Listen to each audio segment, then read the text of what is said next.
Hola, buenas noches, feliz miércoles. Es un gusto, como siempre, saludarlos a esta hora del día.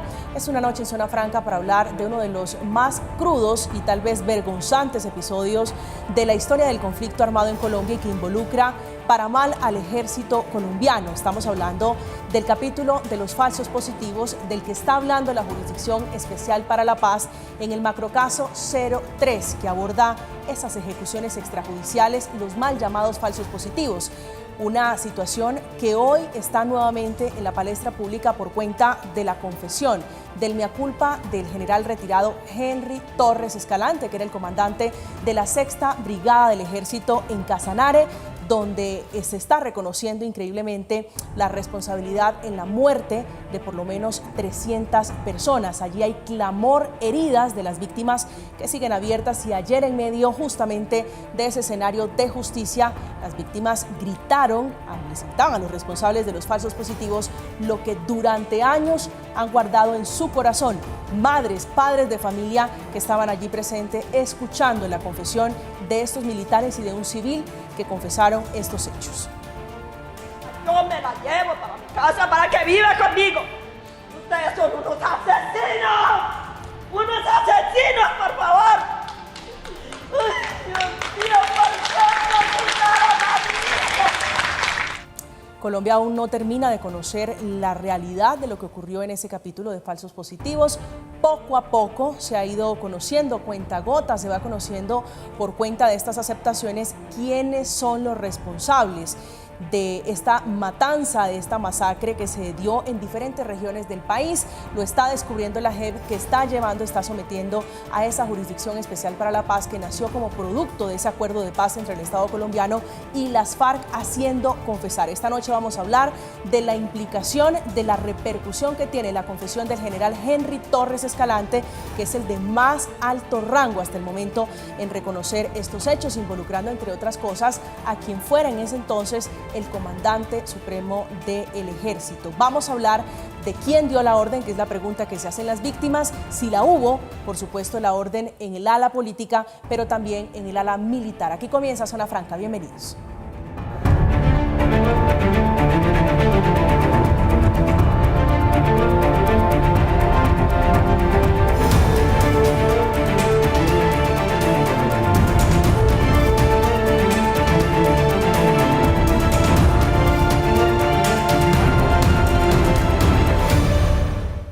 El hecho sin duda más notorio en esta audiencia de la JEP sobre el macrocaso de los falsos positivos fue la confesión de Henry Torres Escalante, que dijo que sí, que había presionado a los que estaban bajo sus órdenes por bajas en combate. En ese momento de la historia colombiana de la guerra no se aceptaban, es lo que dice la Jurisdicción Especial para la Paz, capturas sino muertas. Esta fue la confesión en el Casanare, que fue el escenario para reconocer la muerte de por lo menos 300 colombianos que hoy dice la justicia colombiana eran inocentes.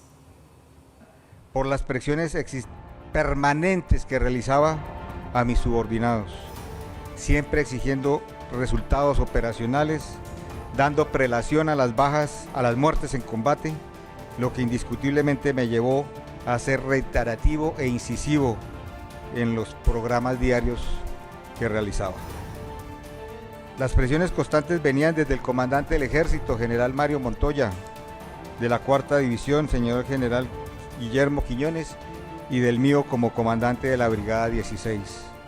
Para este general, que hoy se convierte en lo malo de esos falsos positivos para el ejército, algo cambió, porque desde 2017 venía sosteniendo su inocencia. A propósito de estas revelaciones, de estas tristes confesiones, hemos invitado a esta hora de la noche a William Acero, que es hermano de Roger Acero, un estudiante en Agua Azul, Casanare, quien fue presentado por el ejército como guerrillero dado de baja en combate.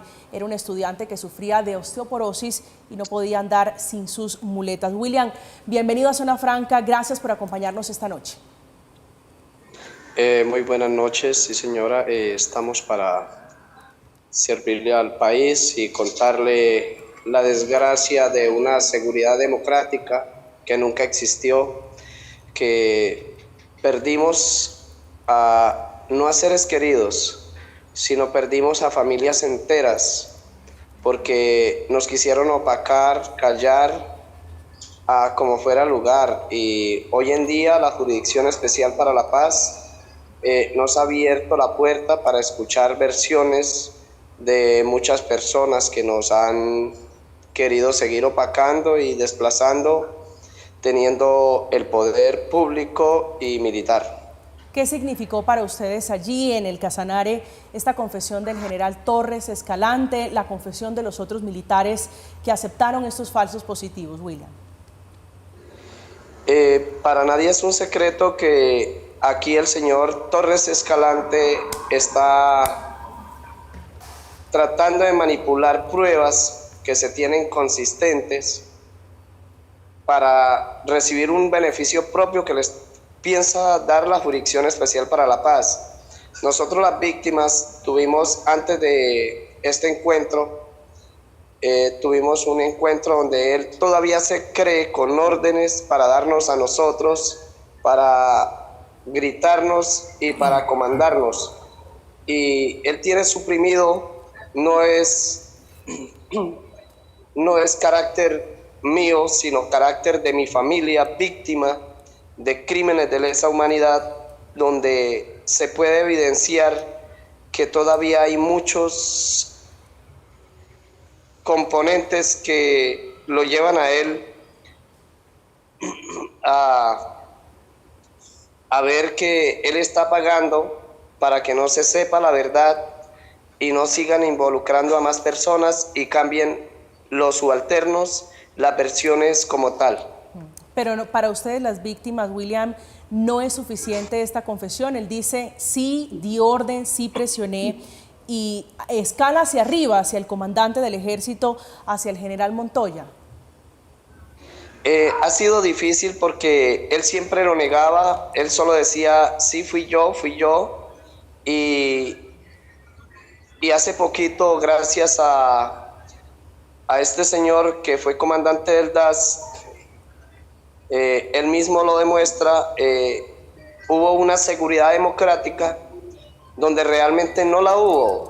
La seguridad democrática donde sufrimos nosotros, familias enteras, pueblos enteros y todo Colombia entero, porque no hay un municipio durante la macrocasos de falsos positivos que haya sido dominado como cero falso positivo, porque en todo Colombia, en todo el país, gracias a las fuerzas militares mancharon el buen nombre de nuestras familias y hicieron también desplazamientos. Algunos de nosotros tuvimos que huir de nuestros lugares de origen, y eso es lo que también se quiere que estos señores reconozcan. Se quiere que se reconozca la verdad, porque aquí están ocultando muchas cosas, y el señor Henry William Torres Escalante es una de las personas que sigue ocultando, sigue mintiéndole al país. Don William, una pregunta final. ¿Cuál es la historia de Roger, de su hermano? ¿Cómo termina convertido él en uno de esos números de esas personas presentadas como guerrilleros dados de baja en combate? La historia de mi hermano era una persona con osteomielitis crónica, era un estudiante de la nocturna del colegio Camilo Torres Restrepo, una persona con una visión diferente, con un pensamiento diferente. Aquí no hago relación solamente a mi hermano, sino a que Colombia sepa que durante los falsos positivos buscaban no solamente a personas vulnerables, sino a campesinos, a personas que labraban la tierra, a personas que por pensar diferente, por no gustarle la guerra, no los involucraron inocentemente, sin saber, sin conocer nosotros qué es un arma, sin tal vez esas personas que murieron, que derramaron tanta sangre en todo el país colombiano, no debería haber sido. Nosotros como colombianos debemos tener en cuenta que fuera de eso siempre le pedimos la verdad al señor Henry Torres William Escalante, al Birno 44 y a todo el DAS, que por qué torturaron a nuestras familias, y siempre lo niegan, siempre se han negado a darnos esa respuesta. Solamente dice, no, lo sacamos de la casa, lo retuvimos 3 días y al otro día lo asesinamos, pero no me acuerdo. Entonces son cosas que quedan incoherentes y son cosas que nos dejan con un sinsabor, y aquí falta algo. Nosotros como víctimas realmente le pedimos a Henry Torres Escalante, al Birno 44, a la Brigada 16 y a todas las personas que están implicadas en los casos, porque aquí no hay sino 24 personas, pero conocemos, no por parte de William Torres Escalante, sino por otras personas, conocemos de que todavía hay personas que cometieron actos inatroces, actos de crímenes de lesa humanidad, que están activas. Sí, seguramente y este capítulo... portan el uniforme. A este capítulo seguramente le falta mucho, don Guillermo. Pues me alegra mucho poder compartir con usted este espacio, poder conocer ese testimonio. Le deseo mucha suerte allí en Casanare con estas audiencias. Gracias por acompañarnos aquí en Zona Franca. Mil gracias a ustedes por tenernos en cuenta y hacer una recomendación realmente hacia el Estado colombiano, hacia el señor presidente de Colombia, si nos está escuchando. Le pedimos por la seguridad de todas nuestras familias víctimas, porque en estos momentos seremos blanco directo de esas personas que todavía portan el uniforme, y con el poder que tiene el señor Henry William Torres Escalante, de pronto vamos a seguir derramando más sangre, y eso es lo que no queremos. Que Colombia, tal vez nosotros queremos luchar por una paz, paz con dignidad, con amor y con respeto hacia el país. En eso estamos. Escuchaban ustedes a William Acero, una de las víctimas reconocidas allí por la Jurisdicción Especial para la Paz. Esta noche, para debatir justamente sobre este episodio, hemos invitado a Guillermo Rico Reyes. Es escritor, periodista y ha dedicado gran parte de su vida a viajar y a conocer los lugares donde el conflicto armado ha sido intenso. Guillermo, un gusto saludarlo. Bienvenido a Zona Franca. El gusto es mío, muchas gracias por esta invitación. A usted por aceptar este diálogo. Alejandro Posada es experto en procesos de paz y temas de derechos humanos, integrante de Rodemos el Diálogo. Bienvenido, Alejandro, un gusto nuevamente tenerlo aquí en este espacio. María Camila, un gusto saludarte a ti, a los panelistas y a la audiencia. Gracias por aceptar esta noche la invitación. Luis Alberto Villamarín es analista en conflicto, coronel retirado del Ejército, que es la institución hoy en el ojo del huracán. Coronel, por cuenta de los falsos positivos, un gusto saludarlo. Bienvenido a este espacio. Muchísimas gracias por la invitación, Camila, y un saludo a toda la audiencia. Coronel, ¿qué implicación, cuál es el mensaje, la reflexión después de escuchar al general Henry Torres Escalante, que es el oficial, el de más alto rango, reconociendo falsos positivos? Pues se lo digo como Luis Villamarín, como soldado. Ese señor nunca ha debido vestir el uniforme militar. No mereció ser oficial del Ejército. No mereció ser general de la República. Y si él reconoce lo que hizo, pues tendrá que responder ante la justicia. Para el Ejército, que uno de sus hombres, quien portó durante más de 30 años su uniforme, que recibió condecoraciones, ¿no implica un golpe duro en lo que tiene que ver con el reconocimiento de falsos positivos?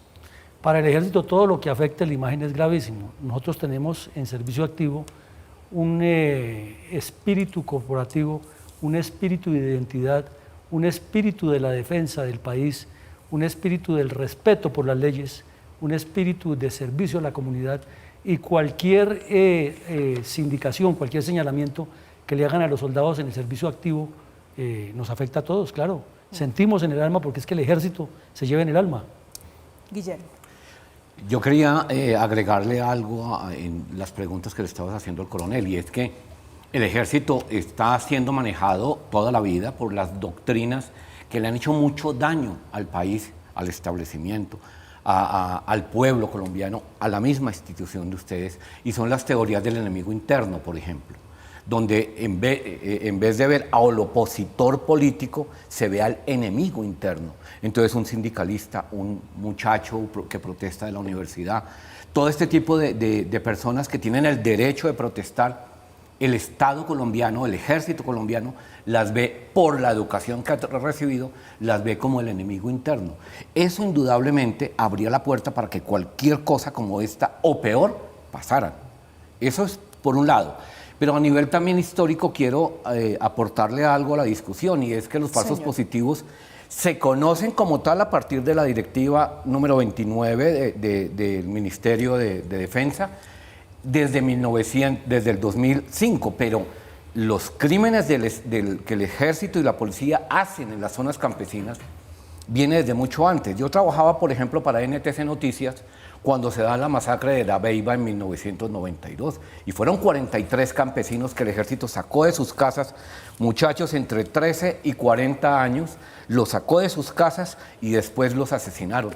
Eso fue un evento gravísimo, el Estado colombiano perdió la demanda y le tocó indemnizar a las víctimas. Pero en el transcurso del proceso jurídico se asesinaron a muchos de los dolientes de esas víctimas. Entonces, esto también fue un proceso que va tomando unas dimensiones donde todos los involucrados corren peligro porque hay una institución que nunca supo controlar su gente. Mire, yo sí le quiero decir a usted que enemigo interno sí hay. Y usted que es tan ferviente defensor de los derechos humanos, yo le invitaría a que parta de un principio que no lo dice el señor de Rux. La violencia en Colombia tiene un origen tripartidista. El Partido Comunista tiene una responsabilidad enorme. Y el Partido Comunista sí promovió la violencia. Lo que pasa es que cuando viene el hecho de Marquetalia, ellos salen con el cuento de la doctrina de seguridad nacional y el pacto de Santa Fe y el enemigo interno. Enemigo interno sí hay. Los comunistas armados son enemigos internos. O me va a decir que toda la gente que mató a Timochenko no es un enemigo interno del país. Que los crímenes que confesó Karina esta semana en la JEP, que hasta jugaban fútbol con las cabezas de los muertos, y ordenado por el Partido Comunista, que lo dice Karina, no lo estoy diciendo yo, lo dice Karina. Entonces el Partido Comunista tiene una responsabilidad grande y nunca lo juzgan. Entonces los que guardan esa ideología marxista, mamerta como la llaman ahora, siempre es defendiendo y parten de un principio que 2 más 2 es igual a 5.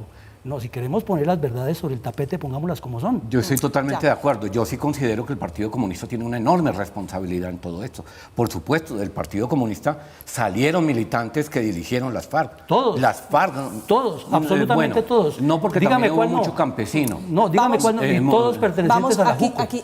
Yo entiendo que esto, para entender el conflicto hay que irse muchos años atrás, pero quiero invitarnos a centrar la discusión. Un segundito, y es que yo no estoy defendiendo el Partido Comunista, no me interesa Alejandro, en lo que ocurrió ayer, lo que está ocurriendo hoy, incluso en el Casanare, con esta confesión del general Henry Torres Escalante.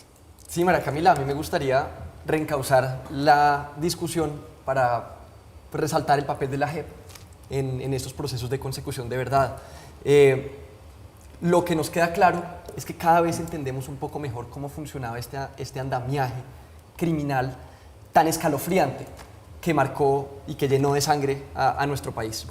Es un paso fundamental, refuerza que la JEP es importantísima para combatir la impunidad, refuerza que es fundamental para conseguir la verdad, para hacerle justicia o a contribuir a la justicia de las víctimas. Que claro, como nos lo contaba William Acero, perdón, siempre habrá heridas abiertas, y esa pregunta de quién dio la orden todavía no le hemos podido, llegar a una respuesta conclusiva que le dé satisfacción a las víctimas. Pero en todo caso, lo que nos deja claro es que no son casos aislados estos falsos positivos, es producto de una política que no son manzanas podridas, y esta política que privilegiaba las bajas y los litros de sangre por encima de cualquier otra cosa como resultados militares. Y lo que creo que sí enfatiza, y desde Rodemos el Diálogo hemos apalancado desde el principio el trabajo de la JEP, es que la justicia restaurativa es el camino para que las víctimas conozcan la verdad, para que los perpetradores puedan pedir perdón y para que haya la oportunidad de comenzar o pavimentar al menos un camino hacia la reconciliación y el perdón y la paz en nuestro país. Coronel, aquí se ha dicho en muchas oportunidades que no existió la tal orden, que no había presiones. ¿Qué sintió usted? ¿Cuál es su reflexión después de escuchar al general Torres Escalante decir sí hubo presiones, sí dieron órdenes, sí existieron esos incentivos para que no existieran capturas sino bajas en combate? Es que es muy sencillo, María Camila. Cuando alguien quiere sacar disculpas, la saca. A los militares lo primero que nos enseñan, que lo debemos traer desde la casa, es a tener carácter. Y entonces una persona no puede sacar la disculpa de que comete un delito o que viola la ley con el cuento de que fue que le dieron la orden o que un superior le dio la orden. No, un general no es un niño chiquito. Un general de la República es una persona que lleva 30 años de servicio. Y si él asume que él lo hizo, pues que responda. Pero no que comience a echarle la culpa a los demás. Si los demás tienen la culpa, pues ya en el proceso lo dirá la ley, pero no se puede mediatizar. Lo segundo es que a mí sí me llama la atención que sale la señora Karina y confiesa todas las barbaridades del Partido Comunista y las FARC, y la JEP, haciéndole un favor al señor Petro, sale y pone en primer plano lo de los militares, que yo no estoy diciendo que no los sancionen, que los castiguen, pero no pueden utilizar mediáticamente hacer politiquería, y menos en época preelectoral. Entonces aquí hay un juego de intereses que tenemos que mirarlo en contexto. Que la JEP sea la novena maravilla, no le creo. La JEP al principio tuvo muchos escándalos hasta de corrupción. Y la JEP es un tribunal hecho por las FARC para favorecer a las FARC, no para favorecer a nadie más. Entonces, si las FARC son los victimarios, ¿por qué no se le hace el mismo escándalo mediático al señor Timochenko? ¿Los falsos positivos existieron, coronel? Claro que existieron, no es que el mismo general lo está reconociendo, pero eso es responsabilidad de él. Y diciendo de usted, y como militar no acepto que usted diga que es una política institucional, porque a mí personalmente nadie me dio esa orden, ni yo se la di a nadie mientras estuve en servicio activo. Y estuve en zonas difíciles, como todos los militares, porque el país es muy difícil. Entonces no podemos ir a señalizar a un ejército solamente por un gusto personal, o porque lo dicen los medios, o porque eso da posibilidad de que nos vean. Usted de la tesis, coronel, de las manzanas podridas. Es que hay manzanas podridas en todas las instituciones, no solamente en el ejército. ¿Manzanas podridas o el árbol? Guillermo. ¿Cómo? El árbol podrido. Pues depende de lo que usted llame árbol. Y si usted tiene un sesgo ideológico... Usted insiste en encasillarme ideológicamente y no. Y usted insiste en hacerme que yo diga que las FARC son las manzanas. Pero aclaremos una cosa, las FARC no eran santos. No, las FARC hicieron todas las barbaridades de este mundo. Pero también es importante aclarar, el Estado colombiano era representado por la institucionalidad que era ustedes, el ejército. El ejército era el llamado a defender la vida, honra y bienes de los colombianos, coronel, y no atropellar y cobrar por eso. ¿Cuántos hombres tiene el ejército? No, pues es que el ejército ha venido creciendo.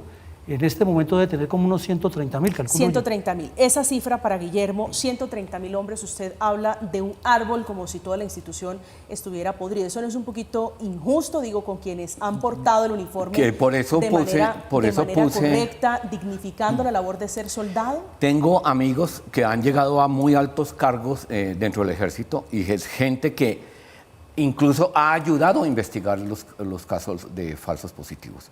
Pero indudablemente, y por eso puse al principio del debate todas las teorías con las que se educan a los militares, o más bien se tergiversan a los militares. Porque es que el tema del enemigo interno es terrible. Claro, las FARC puede ser en el enemigo interno, pero un estudiante no. Un sindicalista no, un maestro no. El estudiante que esté en las FARC, es que la solución era muy fácil. Este señor está tirando piedra o está protestando en la Caracas con 26. Ese es financiado por las... Y para eso montaron todos los shows, hasta los computadores de Raúl Reyes, que yo los llamé los oráculos de Raúl Reyes.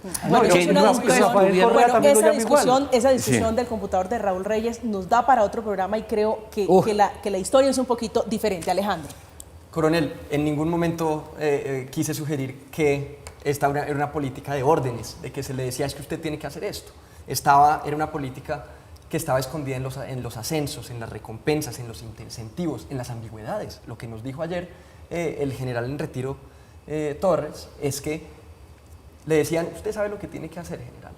Yo no le voy a decir nada, pero usted sabe lo que tiene que hacer. Entonces, en esas ambigüedades, en esos incentivos que se les presentaban... Pero es decir, Alejandro, la frase, usted sabe qué hacer, no es vaya y mate a un inocente. No. ¿O cuál es la interpretación que hay que darle a una frase como esa? A una frase como esa se le puede dar la interpretación que uno quiera, pero en el contexto de un sistema y de una política que privilegia, de nuevo lo digo, los litros de sangre, el guerrillero muerto sirve más que el guerrillero capturado, pues se crea un andamiaje y una organización criminal que no estoy diciendo que sean las 130.000 personas, pero sí se vuelve una organización en donde hay ciertos incentivos que llevan a que las personas actúen de ciertas formas. Es que no son los incentivos ni los ascensos, es cada persona que actúa motu propio. Y si la persona lo hace, pues que responda. Y ahí están diciendo ellos lo que hicieron. Pero no puede decir que todo el ejército... No, y nunca lo he dicho. Ni como se trata de decir que el general Montoya era el enemigo número 1 de Colombia, porque es que al general Montoya lo tienen en la mira muchos de la izquierda por la operación Jaque.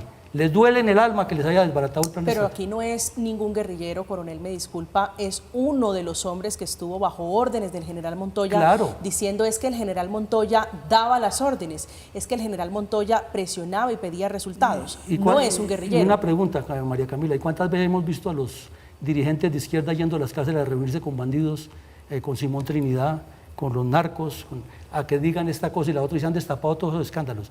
Es que mientras no se diga la verdad, como usted me está diciendo, se presta para todas estas maquinaciones. Pero un conflicto que lo generó el Partido Comunista tiene que responder el Partido Comunista, con todas sus bandas armadas. Y no son algunos, porque es que los campesinos todos... Mire, yo escribí un libro que se llama La Selva Roja, y el último capítulo está todas las hojas de vida de los que integraban la seguridad del Mono Jojoy, que era la compañía Juan José Rondón. Y todo dice clarito, y usted lo puede leer ahí, integrado a las FARC por recomendación del Partido Comunista del Puerto Ariari, integrado a las FARC por la UP, integrado a las FARC por no sé qué. Entonces, ¿cómo hacemos si es que es una cosa ideológica? Sí. ¿En qué quedamos entonces con el general Montoya y esta acusación, esta revelación del general Henry Torres Escalante? Pues al general Montoya ya lo acusaron, pero una cosa es que lo acusen y otra cosa es que lo condenen, porque tienen que hacer un proceso y tiene derecho al debido proceso. Y tienen que demostrarle que lo que le están diciendo a él es cierto, o si no, él de lo contrario también tiene derecho La a... línea de mando aquí, ¿cómo funciona, coronel? ¿Para las operaciones? Para las operaciones militares, es decir, aquí alguien da la orden y se ejecuta hacia abajo. No es así, porque resulta que hay unidad operativa mayor, que es una división, unidad operativa menor, que es una brigada, y unidad táctica, que es un ejército. Y cada operación debe tener una orden de operaciones y obedecer a un objetivo. Si alguien lo hace fuera de ese mecanismo, es porque está violando la institución y los procedimientos normales. Entonces yo los invito a que nos centremos en los procedimientos y los hechos y no a elucubrar. Guillermo. Bueno, yo pienso que insistir que fue el Partido Comunista el que prendió la mecha de todo esto es desconocer 200 años de historia. Porque es que uno comienza a ver en el siglo XIX quiénes le robaban las tierras a los campesinos pobres. Los señores terratenientes que crearon grupos armados ilegales, ¿sí? Y que esos grupos ilegales terminaron después entrenándose con sectores del ejército. Y eso los hizo más fuertes. Y eso comienza a generar las pequeñas bandas delincuenciales que terminan volviéndose paramilitarismo, ¿sí? Y comienza a ser ese matrimonio perfecto. Negar eso es negar la historia del país, es que entonces no somos Colombia. Y no fue exactamente el Partido Comunista. Hubo una guerrilla que fue liberal y que más adelante se vuelve marxista, ¿sí? Además, como si el marxismo existiera. Existen los libros, pero no existen en la realidad ni en la práctica. Todos los proyectos marxistas han fracasado, ¿sí? Especialmente también por la violación de derechos humanos. Entonces, hablar de que fue el Partido Comunista el responsable de la guerra, no. El saqueo de las tierras fue el responsable de la guerra. Y un Estado inútil que nunca quiso enfrentar y defender al campesino pobre. Por ejemplo, ese sí es raíz del conflicto. Y por supuesto que estos campesinos pobres terminaron vinculándose a la guerrilla liberal, pero como los liberales terminaron traicionándolos, entonces terminaron siendo marxistas. Y es toda una caricatura del marxismo, entre otras cosas, ¿no? Alejandro. Lo que pasó ayer pienso que es fundamental porque, por un lado, es el personaje de mayor altura que reconoce dentro del ejército y que nos aclara cómo funcionaba esa línea de mando.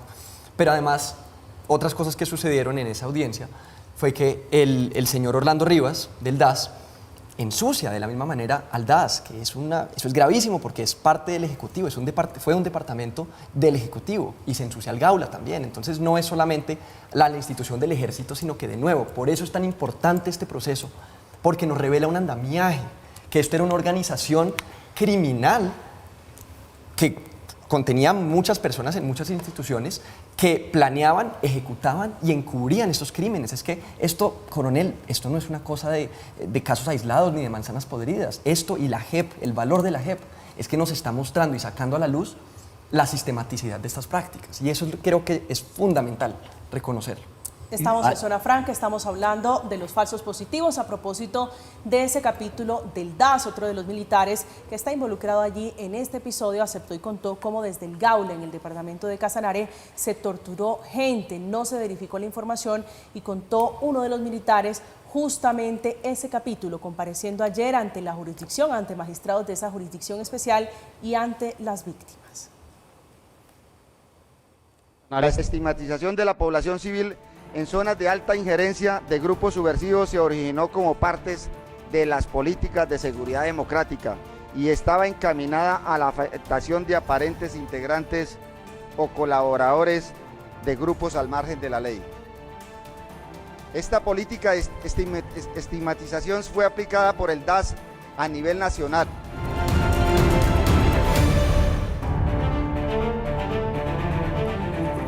Estamos de regreso esta noche de miércoles hablando, debatiendo sobre los falsos positivos. A propósito de esta discusión, otra de las confesiones allí ante la JEP fue la de un militar que contó cómo recibió 45 millones de pesos para cambiar su versión y así entorpecer, entorpecer y torcer la investigación, desviar la investigación por los falsos positivos. Allí un general, el general Henry Torres Escalante, es nuevamente el mencionado. Yo recibí dinero del señor general Torres Escalante. ¿Cuánto dinero le dio y cuándo? ¿Y para qué? Fueron 45 millones de pesos. Hubo un intermediario que yo en una de las diligencias nombré quién era, hechos que sí sucedieron. Y yo creo, señora magistrada, que yo no estoy tapando nada. ¿Para qué le dieron o recibió usted del señor general esos 45 millones de Era pesos? con el fin de cambiar unas versiones. Coronel, ¿hasta qué punto se intentó desde el ejército ocultar, hacer negación sobre los falsos positivos? Yo insisto, María Camila, no es desde el ejército, son las personas del ejército que están metidas y son delincuentes. Ahora se mencionó que desde la óptica del DAS se cometieron delitos. Pues claro, y en el DAS están presos María Pilar Hurtado y el otro director, el señor Noguera. Pero también miremos que es que al DAS incorporaron una cantidad de miembros de las FARC, corrijo, del M-19 que se desmovilizaron. Y cuando usted incorpora bandidos a trabajar con autoridades, el bandido va a actuar de la manera, es más fácil, más permeable. Pero entonces, fíjese que lo que usted dice fue lo mismo que hizo Uribe con el paramilitarismo, los metió a la policía. Y el descalabro de la policía fue horroroso. Después del ralito fue tenaz, fueron 3.000 paramilitares metidos en la policía. Pues yo no sé si el señor Uribe los metió allá y si los metió cometió un error gravísimo. Pues total. Como hicieron en El Salvador con los miembros del FMLN, meterlo a la Fuerza Armada. Claro. ¿Y qué es lo que quiere el ELN? Que todos estos bandidos entren y trabajar con bandidos es lo peor que puede pasar. Entonces eso explicaría que se puede haber hecho eso y muchas cosas más. Sí, Alejandro, hablemos de una frase que mencionó justamente a quien usted hacía referencia, que era Orlando Rivas, que era del DAS sobre la estigmatización y el daño en ese momento de la guerra, la estigmatización como un mecanismo de violencia, como un mecanismo que detonó justamente en estas muertes. Sí, la estigmatización eso es un proceso que tampoco, o que al menos estamos empezando a descubrir el daño y el impacto tan grande que ha tenido sobre las personas en el marco del conflicto armado. La estigmatización siempre se consideró en una jerarquía menor, pues no es un asesinato, no es una desaparición forzada, no es un secuestro. Entonces eso, pienso yo, que llevó a que la estigmatización descendiera en esa jerarquía de sufrimiento, pero no deja de ser no deja de tener un impacto terrible y escalofriante, sobre todo en el contexto de este tipo de crímenes que estamos hablando acá. Y la estigmatización permitió que este tipo de políticas tuvieran éxito a nivel de resultados porque deshumanizaba a la persona. Usted estuvo, coronel, ¿en qué zonas donde el conflicto? Bueno, en esa época todas las zonas eran difíciles, sí, claro, en materia de orden público, pero usted quisiera contarme su experiencia como soldado, mirándolo desde la cara de la estigmatización, pero también desde el soldado que sale a combatir a la criminalidad. Claro, me tocó aquí en Cabrera, Cundinamarca, me tocó aquí en el páramo de Sumapaz, en la época en que el mono Jojoy había ordenado que se tomaran a Bogotá. Y nos tocó estar detrás de las cuadrillas de Miller Perdomo, de Romaña, de Chicoque, de Nelson Robles, esas cuadrillas que fueron muy activas aquí en el Sumapaz. Y encontramos una característica, es que la estigmatización va naciendo de los mismos habitantes. ¿Por qué nace de los mismos habitantes? Porque en esa transición que hubo en el Sumapaz, donde el Partido Comunista sí ocupó tierras que no les pertenecían y generó todo ese choque de conflictos con el señor Antonio Vargas, que se tradujo en la guerra de los comunes y los limpios, encontramos que los que no pertenecían al partido, los que no pertenecían a las milicias bolivarianas, al movimiento bolivariano clandestino, inmediatamente los estigmatizaban y hasta los mataban y los asesinaron varias veces, o las mismas FARC armados o esos que formaban las milicias. Entonces esa estigmatización se va creciendo y va generando una polarización dentro de la población. Esa es la experiencia que yo viví en Sumapaz. Y qué cosa tan difícil hacer que hubiera sinergia entre ellos. Mire, yo subía con mucha frecuencia con Jaime Garzón al Sumapaz y entrevistamos una vez a Miller Rubio y perdón por el periodista, ¿no? Qué pena, disculpas. A Miller y estaba furioso ese día, pero furioso, casi no nos atiende. Y entonces prendimos cámaras y lo entrevistamos. ¿Por qué es su furia? Es que aquí vinieron a pedirme que liberara a unos retenidos, como ellos llamaban a los secuestrados. Y yo se los compré al ejército. Y entonces, ¿cómo? Y comenzamos a desarrollar la entrevista partiendo de eso. Es que el ejército tiene un grupo, y fue el grupo que más adelante cae de la Brigada 13, ¿sí? Que tenía un grupo de militares que secuestraban a la gente y se los vendían a las FARC. Y tenían el negocito montado desde hacía años. Entonces, ese es otro tema. Enemigos ante el mundo, pero con negocios sucios, además, muy sucios, por debajo de la mesa. Claro, coronel. Perdón, porque es el producto de una sociedad descompuesta. Es que no es que los que entren al ejército son ángeles. Y se lo digo porque nos tocó manejar, por ejemplo, soldados que eran consumidores de drogas. Claro. Y gente que viene de unos barrios. O sea que si Timochenko y Tirofijo y la mujer de Tirofijo son unos descompuestos sociales que asesinaron tanta gente, es porque vienen de una sociedad de donde llegan los soldados y llegan los suboficiales. Y claro que hay mucha gente que se da de baja. Guerra. Y eso es lo que tenemos que construir saliendo de la conciencia. Esa es la propuesta que tenemos que acabar. Pero no estigmatizando, precisamente. No, pero sí reconociendo los crímenes. Pero los están reconociendo. No, este señor no reconoció. Pues claro, ya dijo. Fue una burla permanente. Dijo que él había presionado. ¿Y qué quería usted que presionaran? No quiso decir la muerte de la gente. Pues claro. ¿Por qué la directiva 29 hablaba de dar de baja y no de detener? Fujimori logra derrotar a Sendero Luminoso, especialmente por las capturas. ¿Se quedó corto el general Henry Torres Escalante? ¿Perdón? ¿Se quedó corto en contarle a la JEP su Pues se quedó corto en reconocer su responsabilidad. Él solo dijo que es responsable de la presión. Pero él no dijo, sí, di la orden.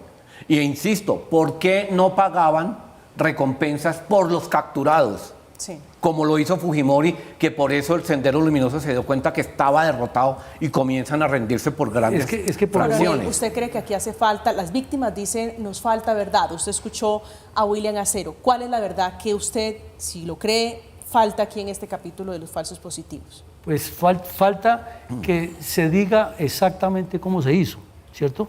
Que el general complemente lo que tiene que decir, pero ya lo reconoció, ya tiene que decirlo. Si él quiere que la JEP lo cobije, tiene que decir las cosas. ¿El capítulo de la política, es decir, la responsabilidad política no falta aquí? Pues claro que falta desde cuando... ¿La responsabilidad militar, los altos mandos del ejército? No, y del ministro de Defensa que era Santos. También. Porque es que hemos encontrado aquí los ministros de Defensa que todos se creen presidenciables, ¿no? Todos son candidatos presidenciales en potencia.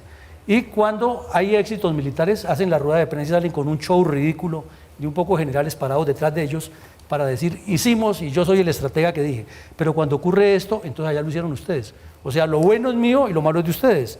No, los dirigentes políticos deben responder todos, todos. Pero mire, coronel, cómo usted se contradice, porque ahorita estaba diciendo pues que el general Escalante reconozca y sea condenado, pero ahora está diciendo, bueno, si ya reconoce, y cuando uno le dice, señor, ¿y quién le dio la orden a usted para que usted presionara y diera la orden a... Ahí es donde yo no estoy diciendo los que superiores le de él, civil. el presidente, el ministro y los generales que estaban por encima. Es que yo soy claro, no estoy diciendo que ellos le dieron la orden. Es que en la terminología militar y en la estructura doctrinaria militar, el comandante responde por lo que hagan y dejen de hacer sus subalternos. Por acción y Y por resulta omisión. que el presidente de la República se llena la boca diciendo todos, soy el comandante en jefe. Entonces, si el comandante en jefe, ¿por qué no responde? Claro. El ministro de Defensa es un funcionario administrativo y tenemos como esta vergüenza que tenemos ahora, que no sabe ni dónde está parado, dirigiendo las fuerzas y sale sacando pecho, yo soy el ministro de Defensa, pero ante los problemas son ustedes allá. Entonces, Alejandro. eso es lo que yo quiero decir. Sí, Alejandro, sobre la verdad y sobre si esto va a escalar, si se va a quedar simplemente en un general, bueno, no era cualquier general, es un mayor general Henry Torres Escalante. Comandante de una división. Comandante de una división, es cierto. ¿Usted cree que esto va a escalar, va a subir de nivel? Puede que sí, pero creo que hacer esa pregunta es enfocarnos en lo que no debemos enfocarnos.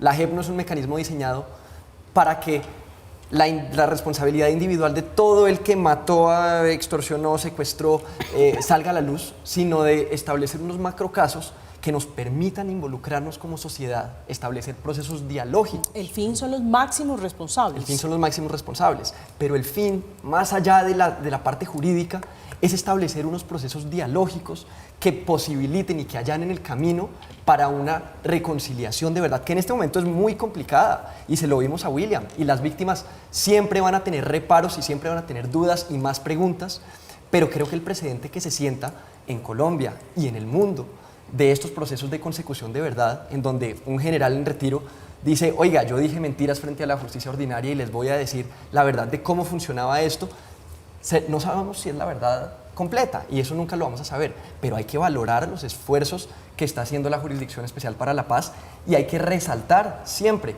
que los mecanismos del Acuerdo de Paz de 2016 están funcionando para allanar el camino para la construcción de paz en Colombia. Este es el más avanzado, falta el capítulo de las FARC, de esas FARC que se acogieron allí a esa Jurisdicción Especial para la Paz, que es el reclamo del ala de quienes no compartieron, de quienes firmaron no en ese plebiscito por la paz, que dicen que esperan de la JEP el mismo avance, la misma celeridad en los falsos positivos, pero también en los crímenes atroces de lesa humanidad que cometieron los guerrilleros de las FARC, Timochenko y compañía, incluyendo los que están hoy en el Congreso de la República. Estamos en Zona Franca hablando de las víctimas, hablando de ese capítulo oscuro de falsos positivos por el que las víctimas siguen reclamando toda la verdad.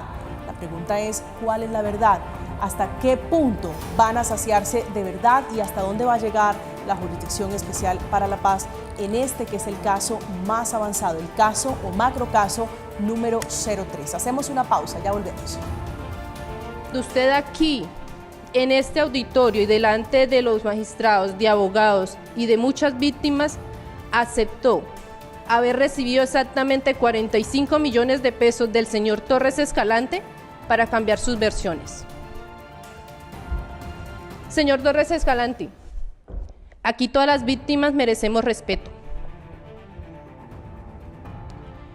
Aquí las víctimas no somos asesinos como ustedes.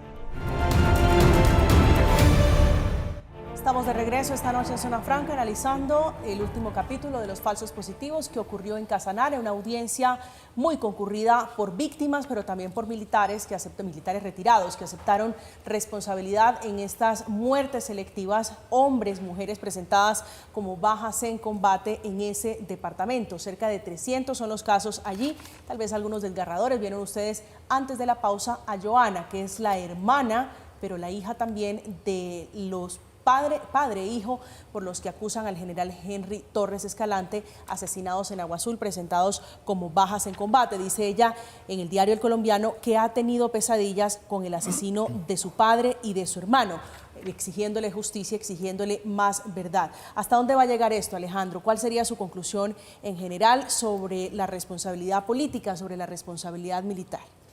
Más que hablar sobre a qué nivel vamos a llegar, me gustaría resaltar algo importantísimo de lo que no hemos hablado lo suficiente, y es el protagonismo que han cobrado las víctimas en este tipo de procesos. Sí. Como lo veíamos acá hace un momento, las víctimas han podido cuestionar, han podido confrontar a esos victimarios. Eso es algo muy potente para que de ahí podamos pensar en procesos más profundos de reparación, de reconciliación, porque estos son mecanismos de dignificación y de resignificación para estas personas, víctimas de estos crímenes tan aterradores. Creo, María Camila, para responderte un poquito más a esa pregunta que me acabas de hacer, que el reto más grande es la pedagogía que pueda surgir a partir de esto, para involucrar a la sociedad colombiana en estos procesos, valorar un poco más lo que están haciendo estos mecanismos de justicia transicional para procurar un país un poco más en paz, que es muy complicado verlo en este momento, pero es que esto no es un proyecto a corto plazo, esto es un proyecto a muy largo plazo y de generaciones, y creo que vamos Sí, por el aquí- buen camino, aquí yo y coincido. este es el camino. Yo tengo coincido un con pero. usted, aquí hay una particularidad y es ese cara a cara que tienen las víctimas que existía, pero a través de pantallas en Justicia y Paz, Sí. no personalmente, no viendo a su victimario frente a frente. Yo tengo un pero y es el caso de esta señora Luz Marina, la de Soacha, Luz Marina Bernal. Porque la justicia ordinaria le condena a los asesinos de su hijo a 42 años de cárcel y la justicia transicional los deja en libertad. Son sapos que yo creo que como sociedad tenemos que tragarnos. Eso fue grave, sí, pero en un caso donde fue contra una persona con una discapacidad cognitiva. Estamos hablando de un caso realmente grave, ¿sí? De un muchacho con problemas mentales y con un retraso, si me permiten el término, por supuesto. Entonces, que se lo Con lleven una- y lo con una asesinen. discapacidad. Y con una discapacidad cognitiva, sí. Y se lo llevan, lo asesinan. Ella es la que investiga, por ella se abre el capítulo de los falsos positivos, por ella el mundo supo de esta barbaridad. Y cuando ya Pero están eso no- condenados... pero eso no son los sapos, digo, tanto para un lado como para el otro, los sapos de esta Jurisdicción Especial para la Paz. Y los- justo en un caso tan débil, tan emblemático. Bueno, es que la justicia allí no discrimina si es la primera o la última víctima. La Sí, justicia no, creo no, que entra no. Indudablemente de no fue la primera. de y manera menos la última. objetiva. Coronel. Pues mire, yo creo, María Camila, que para que haya la famosa paz total que Petro Lancía, que la queremos todos, ¿no? Todos los colombianos. Aquí lo que requerimos es desideologizar este debate, porque mientras se siga manejando con la óptica de la izquierda de que hay una guerra... Ahí lo está No, porque... Usted pero cuando déjeme está- terminar. Sí, dele, pero le estoy diciendo Con el que está mismo cayendo en cuento de error. que es el conflicto del enemigo interno, que el pacto de Santa Fe, que la doctrina de seguridad nacional, y resulta que no vamos y cogemos el rábano por las hojas. Entonces volvemos al cuento, que en este momento lo que se busca es que el señor Petro gane muchos réditos con lo que está sucediendo para que convoque una constituyente y entonces nos cambia la constitución y se eterniza. Y la JEP haciéndole el juego, porque la JEP sí es ideologizada, es de comunistas, es de izquierda. No, eso no va a pasar jamás. Coronel, Ni yo sé... la JEP es comunista, ni Petro quiere cambiar la constitución. No. Eso es evidente, pues. Bueno. Coronel, bueno, esa es otra discusión. Coronel, sobre el caso del general Torres Escalante, sé que lo pongo en una posición incómoda, pero quisiera su interpretación como un soldado, como alguien que estuvo en terreno, como alguien que hizo parte en calidad de soldado de la guerra. ¿Qué cambió para el general? Porque él venía diciendo desde 2017, soy inocente, y termina confesando, recuerdo haberlo entrevistado hace unos 5 años, y verlo llorar, diciéndome que era inocente. ¿Qué cree usted que cambió para este general? Pues quien comete un delito, como lo está reconociendo él, llega el momento de que no puede más con su conciencia. Eso tiene que ser así. Y si el señor lo reconoce, vuelvo e insisto, que cumpla, pero que le hizo daño al ejército, le hizo mucho daño, muchísimo. Él y los que hicieron esas cosas, que no se pueden tolerar. Porque la formación que recibe un oficial, un militar, es del honor, la defensa de la comunidad y la defensa de la ley, y ahí estamos siempre. Y estaremos siempre dispuestos. Entonces, él, para mí, ya no pudo más con el problema que tenía y tenía que reventarse. Su reflexión final ya, Alejandro, para despedirnos sobre esta que es la discusión de hoy, a propósito de esta confesión que a mi juicio, creo yo, es la más simbólica, la más significativa en la Jurisdicción Especial para la Paz, porque es un comandante de brigada de división, comandante de división, un mayor general involucrado. Sí, María Camila, yo creo que el reto más importante que tenemos es combatir la desinformación y los lugares comunes, como que la JEP es un mecanismo comunista. La JEP puede ser un mecanismo ideologizado, sí, pero la ideología de la JEP es la verdad, la justicia, la verdad, y la reparación y la no repetición. ¿Pero cuál verdad? Y eso hay que saber reconocerlo para ambos lados, porque así como este proceso va adelantado, hay otros procesos que también van en camino. Son 10 macrocasos que por lado y lado están buscando máximos responsables y están buscando llegar al fondo de la verdad de lo que sucedió en el conflicto armado en Colombia. Guillermo, su reflexión final. Bueno, que así como todas las instituciones tienen equivocaciones, indudablemente la JEP también las ha tenido, pero sin embargo ellos siguen con su lucha por la justicia, por ese equilibrio de justicia. y una justicia que además no genere más odios, más espirales. A eso hay que apuntarle, porque todo esfuerzo por la paz, por la verdad, por la justicia, por la reparación y la no repetición tiene que ser respaldado por el grueso de la población colombiana. Coronel Villamarín. Pues se dice mucho la no repetición, ahí tenemos las FARC en el Cauca, porque es increíble que son los medios de comunicación y hasta la misma autoridad los que los llaman disidencias. Y ellos dicen, no, nosotros no somos disidencias, somos las FARC, y ahí los vemos esta mañana destruyendo a Timba y otros municipios. Entonces, ese tema de la no repetición sí que es interesante, de todos los que se dicen, ¿no? Justicia, verdad, reparación y no repetición. ¿Y la no repetición cómo hacemos? ¿Cómo hacemos que Romaña le dice a Timochenko en una carta antes de que lo mataran, le dice, oiga, y no se le olvide que ustedes coronaron y no fue una reina exactamente? Y le dice al Tornillo Lozada, oiga, y no se le olvide de los misiles que usted tiene escondidos en Bogotá de tierra-aire para tumbar aviones. Entonces, la no repetición, ¿cómo hacemos para creerles si es que lo siguen haciendo? Y lo peor es que esos misiles se los venden a las bandas delincuenciales. Llegamos al final de Zona Franca. Esta noche Guillermo Rico Reyes, Alejandro Posada y el coronel retirado Luis Alberto Villamarín. A los tres invitados de esta noche, gracias por acompañarnos esta noche aquí en Zona Franca. Llegamos al final con un mensaje de solidaridad. Un abrazo especial a la comunidad en Timba, en el departamento del Cauca, que está bajo el fuego de la disidencia de las FARC. Esa misma disidencia con la que increíblemente ayer el Estado colombiano, el gobierno del presidente Gustavo Petro, firmó lo que va a ser un nuevo proceso de paz. Hay heridos, hay personas graves en este momento allí como consecuencia de un nuevo ataque terrorista que parece sin sentido en medio de este momento de paz total. Mientras el presidente Gustavo Petro hablaba en Estados Unidos, en esa cumbre de Naciones Unidas, aquí vivíamos nuestra propia tragedia. El presidente Petro allá hablando de acabar con la guerra de Ucrania, la guerra en Palestina. Aquí teníamos desarrollo de nuestra propia guerra, de nuestra propia tragedia, que es una tragedia que sigue cobrando vidas. Que tengan una feliz noche. Bueno, sigan con la programación habitual. A continuación, Impacto Económico. Hoy un análisis de los ciberataques a propósito del que recibió IFX, que ocasionó afectaciones en el servicio público, más de 70 instituciones paralizadas. Que descansen.